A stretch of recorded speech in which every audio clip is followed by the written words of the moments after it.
How's it going, everybody? Welcome back to Talking Wolves. We're back for a Premier League match preview. My name is Dave, and as you can see alongside me today, I'm joined with Matt Cooper. Matt, how's it going, man? Yeah, I'm good, mate. How are you? All good, all good. Good to be back after an international break. Did it come at the right or wrong time? Obviously, after that victory against City, who knows? But Wolves are going to be, of course, back at Molineux Stadium to take on Southampton this weekend. We're going to be talking all about that, obviously about Wolves, our opponent Southampton, and we've got a little bit of an insight from some Southampton fans as well. But before we kick off, make sure you go and check out our channel partners over at One Football. Fantastic football app to go and check out. As always, the link to that is in the top of the description down below, where you can check out all your live football scores, your live football news, and your transfer rumours as well. Keep up to date with all your favourite teams from around the world. As I say, free to download on Android and iOS, and a link to download it is in the link down below. But Matt, Wolves back in Premier League action against Southampton. Let's start off with that victory against Manchester City. We were both there. Wow. How good did it? How good did it feel to finally see the Wolves from last season? Really, I think. To do it so late on as well, like the scenes in that away end, I've not seen scenes like that in a very long time. It was absolutely magical. Like, I don't know where I ended up. Must have been 3 rows down. Back was all cut. Today was like, you were like, you all right. I was like, I don't know. I don't care. But it was brilliant. And Wolves went with a game plan and executed it to perfection. And like I said, to score so late and then 90 plus 4, it was just that's when we knew we'd got the 3 points. It was so sweet, and it was just great to see the Wolves that we knew last season back at their best.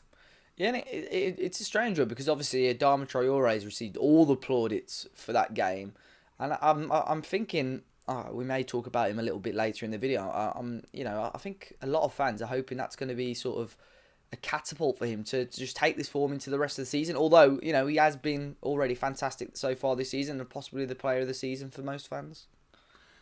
Well, everyone knows what I think of him. everyone knows that I've put the ultimate amount of faith in him since he's come in, and I've been called this, that, and whatnot on Twitter. I don't know what I'm on about, and I saw there was a player in there, and so have other managers, but I haven't got the best out of him. But both Nuno and I have got the best out of him. And wherever he's been deployed at right wing back, up front, right wing this season, he's been 100 times a player. Final ball sometimes is still a little bit lacking, but when you beat your man 9 times out of 10, it's not that important. If you're only beating your man once out of 3 and your final ball ain't great, then you're not much cop. But because he beats his man so often, the final ball doesn't have to be as good. But tactically, he's been a lot better. Positionally, he's holding his runs, especially at like the right wing back. He's not just bombing forward as much as he can, and to see him start as well over Doc, it just shows how much he's come on. He's come on leaps and bounds, and I'm just really proud of what he's done because we both banged the Adama drum for so long. Yeah. And to see it finally pay dividends, it's great for him, and it's also great for the club. Yeah, I mean, you touched on it there. I think his unique skill is at pace, and I think with that he can, if he puts his mind to it, he can play literally anywhere across the field. I mean, he's shown his worth at times at right wing back, right wing, and obviously making that little cameo appearance up front against Manchester City as well. So fingers crossed we can see a little bit more. And I think, as I said in the last couple of videos, he's doing enough at the moment for Nuno just to change his sort of game plan just to according to Adama Traore at the moment. I think the Adama Traore of last season wouldn't have scored those 2 goals.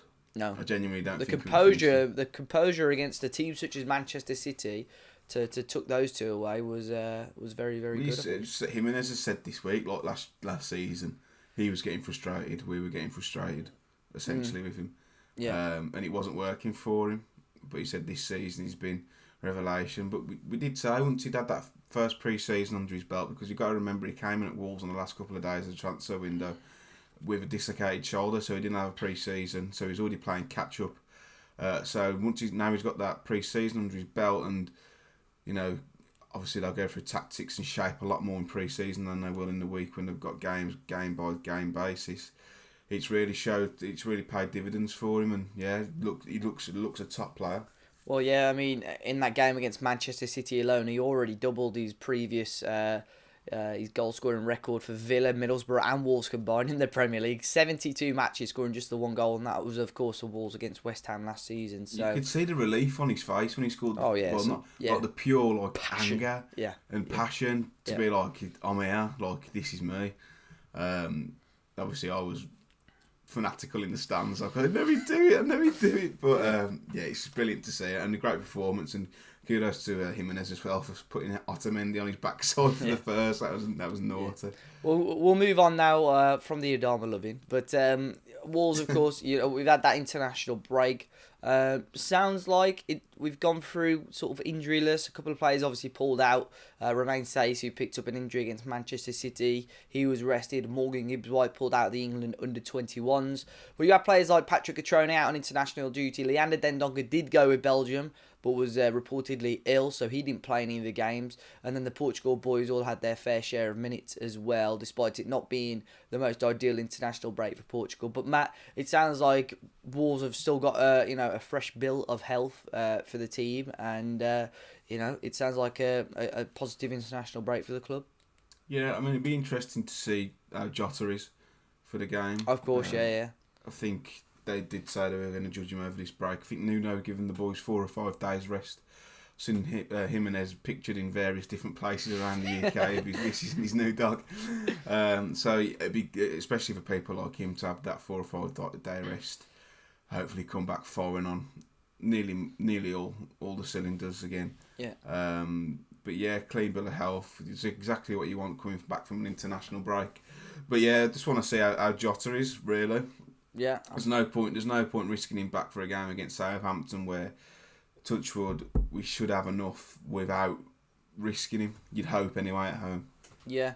Well, you look at Southampton, of course. At the moment, they're sort of in the relegation zone. They've got 7 points from the first 8 games of the season. Haven't had the best run of form. They lost their last 3, including a 4-1 defeat at home to Chelsea and a 2-1 defeat away at Spurs. Straight away for Southampton, Matt. Who do you think? Who are the danger men? Who do you look at in that Southampton team and think that's who Wolves really do have to look out for? Well, last season Redmond caused Wolves problems getting in behind. Wolves, for some reason, were playing a high line. If you can remember, at St Mary's, 3-1 defeat. Yeah.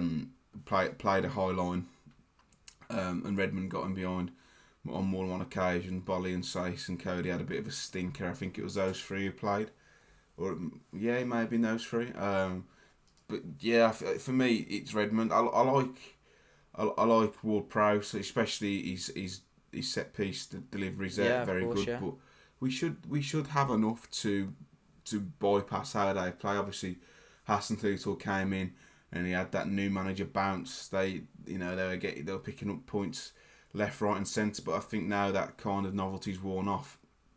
They're not performing as well as they did under him. I know he came in and made wholesale changes. I mean, he dropped Ward-Prowse, said you're not physical enough for me. You're not strong enough. Go and work on that. So you already upset the apple cart. Put his own style of play, that Alpine press as it's known, similar to how Klopp plays at Liverpool, where they try and catch teams out of possession higher up the pitch. So you try and capitalise on lax play, but they do play a high press and quite an intense press. So hopefully Wolves can counter that. They should have enough to play through it. I know they've been switching from a 3 and a 4 at the back, and then they played a 3 at the back against Spurs, and then switched back to a 4 against Chelsea. Against Chelsea, yeah. So, in terms of danger men, it is Redmond. They've got Long, Adams, and Ings, but again, nothing that Wolves should really have to worry about there. Touchwood, yeah. Yeah. Well, we'll quickly move on. We've got the thoughts of a Southampton fan now. They gave their thoughts on talking about the match. We asked them a couple of questions before the lead up to obviously the preview. So here is Dan Hargraves from the Saints View. Hello everyone, my name is Dan and I'm from the Saints View. The guys at Talking Wolves have asked me to give you all a bit of insight on all things Southampton ahead of our game at Molineux on Saturday. So first of all, what have I made of Southampton's season so far? I've been pretty unimpressed. We're back in 17th, which really isn't where we want to be come the end of the season. We've had 2 campaigns of relegation fodder. or being relegation fodder, that is. And, in this summer, we're all optimistic given the fact that we've got Ralph Hasenhüttl as our manager. But so far, we just haven't really proven ourselves. Only 2 league wins thus far, both away from home. The away performances overall have been good, but at home, we've just been abysmal. So, to an extent, there's optimism going into this game. The fact that it's away from home, which really shouldn't be the case. You should be winning your home games. But, yeah, defensively, very poor, and that's probably what's been the main problem for us so far. Also, in-game substitutions and tactics just haven't been at the level that they were towards the end of last season when we picked up so many points that got us safe under Hasenhüttl. So that's really disappointing. But it's been 3 league defeats on the bounce now, 2 at home, and then the other one was an away game at Spurs. The Spurs game, we should have taken at least a point. We were playing against 10 men for a whole hour, but we were just lackluster going forwards, which was weird because we've actually created quite a few chances so far this season. Not put as many away as we would have liked, only scoring 8 goals in the league so far. But yeah, if we can create chances on Saturday, then I reckon we'll get a result. And that sort of goes on to my next point about who are the players you should be looking out for. They're all attacking because at the moment the defence is a bit of a shambles. We don't actually know who's going to be in the defence come Saturday. We may even change our goalkeeper. Angus Gunn has been making a few mistakes.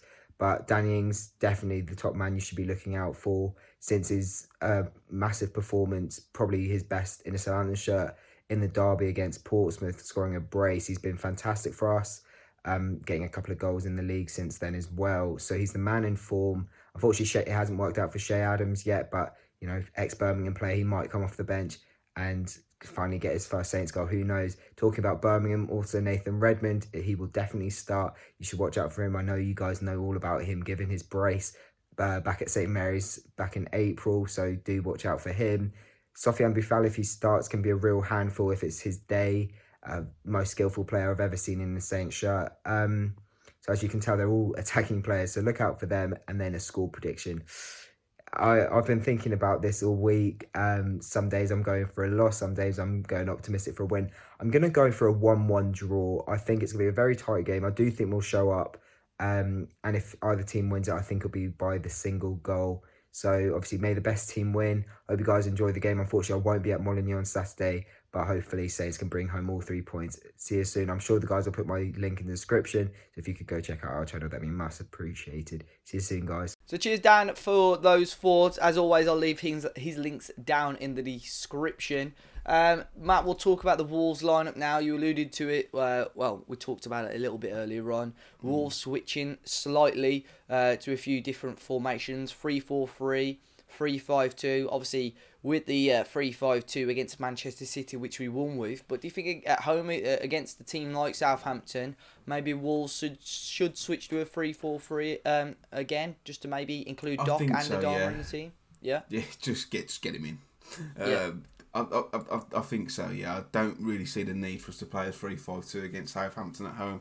Yeah. Against Man City, that midfield was compact. We packed it out, we frustrated them, forced them out wide. So for me, it's got to go for the 3-4-3. But I think that the switch, I mean, if you look at last season, especially towards the last stage of the season, you could pretty much predict 95% of the lineup for Wolves and how we would play. Now, due to more frequent games and poor performances, Nuno has had to shake it up, which is now given the option of the 3-4-3. So it has worked for us, and we are less predictable. We are still predictable in terms of we only played the two. We still play the same way, but with different formations. But I think the 3-4-3 gives us a bit more going forward. So for me, I'd play that, and we should be looking to dominate that game really without packing the midfield out.